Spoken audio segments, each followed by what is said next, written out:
Good evening, universe. Tonight I'm going to be talking about all the books that I read in April and all the books that I'm planning to read in May. And these two things are closely related because I'm going to be doing the Asian Readathon challenge in May. And I was so excited about it that I forgot what month it was supposed to be in and tried to do it for April. But it's okay because it did not go well. So I am excited to have kind of another crack at it. So for April, I had all of these books that I was planning to read that I was super excited about, and I just really struggled to settle into any of them, but I'm going to tell you about them anyway. The first thing that I read this month was Bloom Into You, and I actually really enjoyed this. I read the first couple of volumes, the first 3 volumes. I don't want to get into what happens in the later volumes, so I'm going to be focusing on what happens in the first one. This will be without spoilers, just kind of a general overview of where we start. But basically the main character, her name is Yu, is freshly in high school,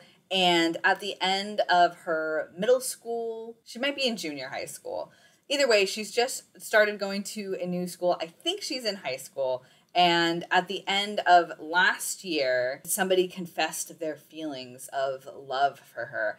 And she is basically just not feeling it. She hasn't felt feelings of romance or interest in anybody yet. And so she kind of thinks something is wrong with her. Then she meets somebody else who is also like her, who has never had feelings of romance or love for somebody else, and the story follows their friendship relationship as it develops. This is a romance manga, so it does focus heavily on feelings of love and romance and the main character really struggling with that. And it does have a number of sapphic relationships in it, so that is one of the things that drew me to it. Like I said, I've really been enjoying it. It's pretty cute and wholesome. There are a couple of moments of kind of dubious consent, so I didn't really like that so much. But for the most part, this has been really enjoyable. In the first volume, I liked it. I thought it was fine, but I wasn't sure if I was going to continue. And then I was having insomnia one night. I didn't really have anything else that I was excited to be reading.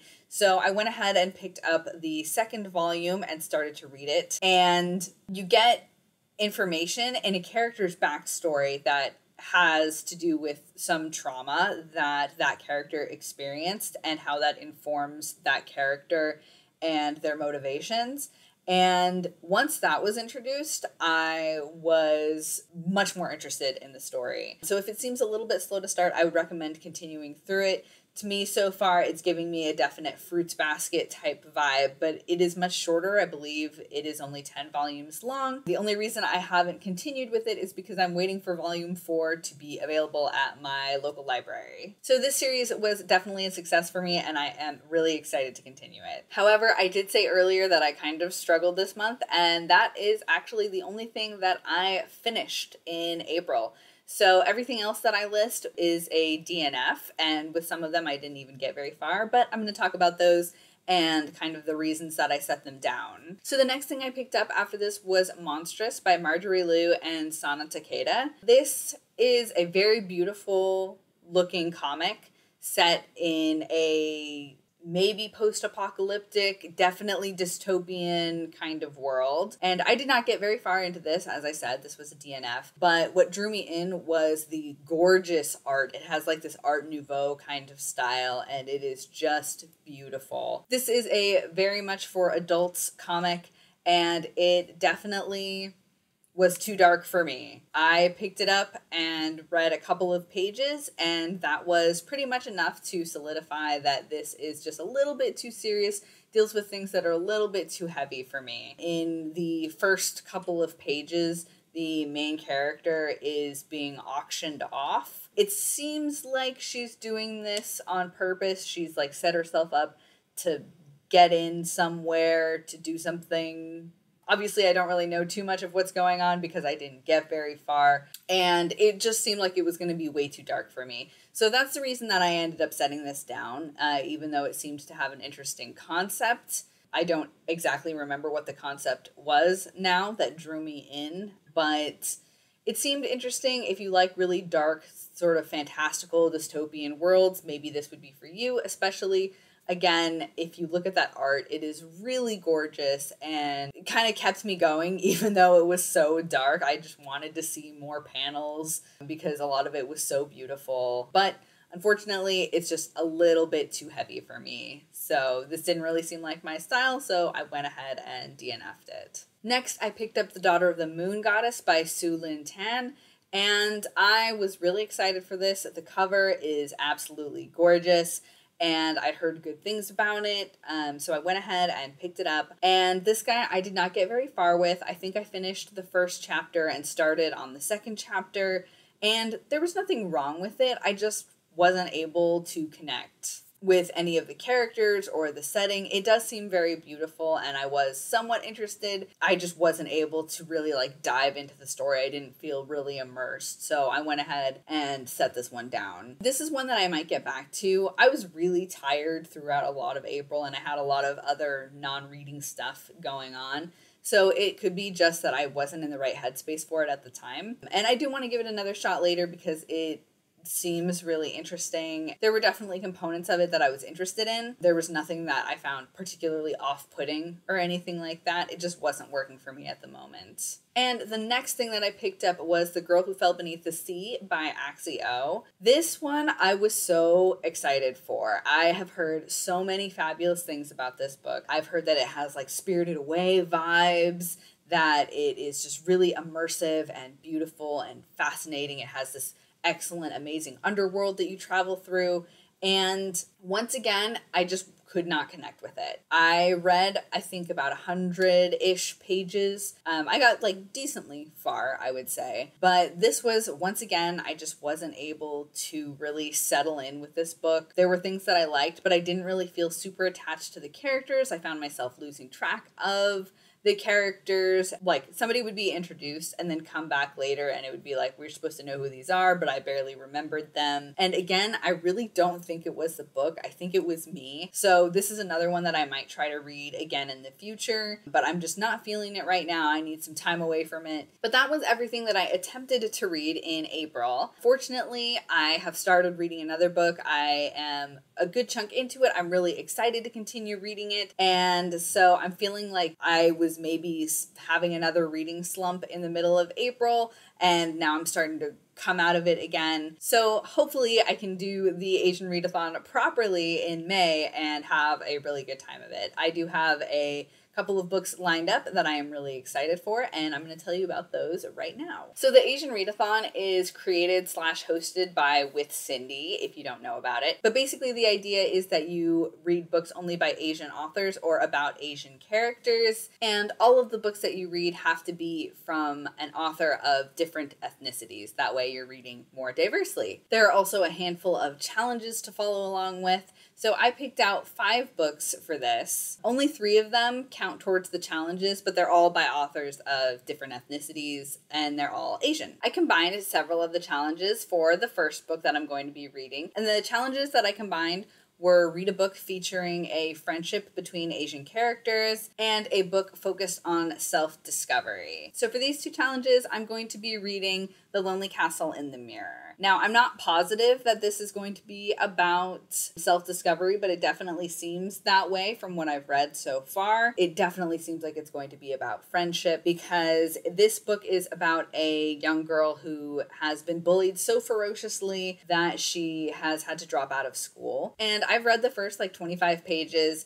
She is really having a horrible time. And where The Lonely Castle comes in is that she at one point notices a light coming from the mirror in her room, and she touches the mirror and she gets transported to a mystical castle. Like I said, I've only read 25 pages, but that's where we're at, and I believe she's going to make friends there. That's my guess. I feel like it's going to be about her coming to terms with herself, kind of discovering herself because she is in, I think, junior high school. I've been really excited to read this for a while, and I was finally able to find it. For some reason, there was like weirdness about the publication, and I couldn't find it at the bookstore, but I was finally able to find it in the library, and so I am really excited to check this out. It does definitely feel like one that I'm going to have to read in small chunks because the main character is so depressed, and it's written so beautifully and powerfully that it definitely makes an impact whenever I'm reading it. So I'm probably going to take it kind of slow and really think about each chunk as I read it. So this is probably one that I'm going to be reading for the entire month. The next challenge is to read a book about going on an adventure. And this is actually the book that I started reading at the end of April and that I am really excited to be reading right now. And that book is Girls of Storm and Shadow by Natasha Ngan. And I have really been enjoying this. I absolutely adored the first book, which was Girls of Paper and Fire. This is a fantasy trilogy about a young woman who basically gets taken to be a concubine for the king against her will. So obviously, as you can tell, this is going to be covering some really heavy topics. There is an author's note at the beginning about some of the heavy topics that it does cover, and I fully suggest that you check that out before diving into the book because it gets pretty intense. It doesn't really pull any punches with that subject matter.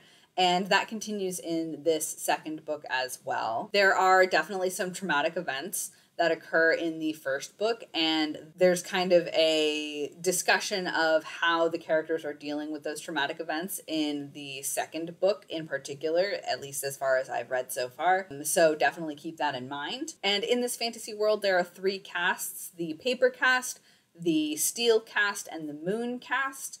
The paper cast are regular humans, and they are the lowest class, so they basically have to do everything that the higher castes say. They don't really have a lot of power. And then the caste above them is the steel caste. Basically, the more demonic you are, the higher your caste is. So steel caste is like part demon, and how demon attributes are shown in this book is like you have like an animal sort of thing going on. Like, for example, if you're moon cast, which is the highest caste and full demon, you have a sort of humanoid shape, but you could be like a swan demon. And so you have like a long neck and feathers everywhere and a beak. So the more demonic you are, the more animal-like you are in physicality, and the more powerful you are. So our main character is a human girl, obviously. That's why she is trapped in her unfortunate situation, because she doesn't really have a lot of power, either physically or politically, because the higher castes rule everything. So it does deal with some heavy stuff, but it also has great elements of friendship. I love the world building so far, and the writing style is just so beautiful and entertaining. The main character frustrates me sometimes, but for the most part, I really enjoy this series. I'm really excited to see where it goes. I had heard not super amazing things about the second book, which is the one that I'm reading now, which is one reason why I put off reading it for a long time, because I finished the first book several years ago, but I held off, and there was also something that happened at the end of the first book that made me a little bit angry, so that was another reason that I put it off. But I'm so glad that I'm diving into the second book now, because I'm absolutely loving it. It's very readable. A lot of the characters are fantastic, and I do highly recommend this. If you think that the themes are not going to be too upsetting for you, then I highly recommend it. The last challenge is to read a book with an Asian main character who is a hot mess, eccentric, or famous. And for this, I'm going to be reading The Heavenly Sword by Alice Poon. The reason that this fits this criteria is because this is about the reincarnation of the moon goddess. And the moon goddess, I think, counts as being famous. So that's how I'm interpreting this challenge. And I have been really excited about reading this book for a long time. It is one of my anticipated reads for the year. I just haven't gotten around to it yet. And so I think this is a perfect opportunity to finally do so and to finally check it out.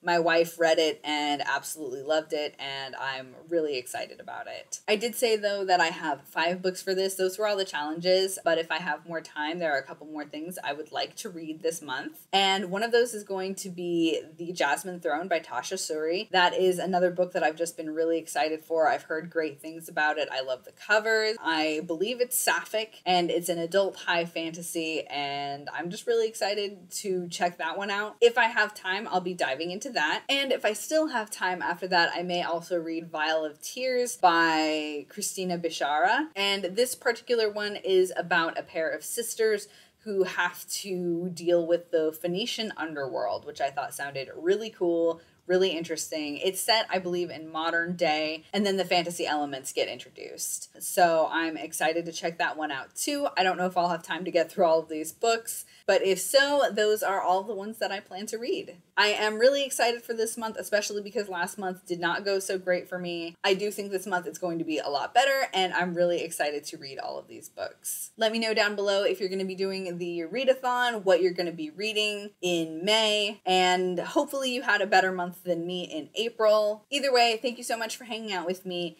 and have a great night, universe.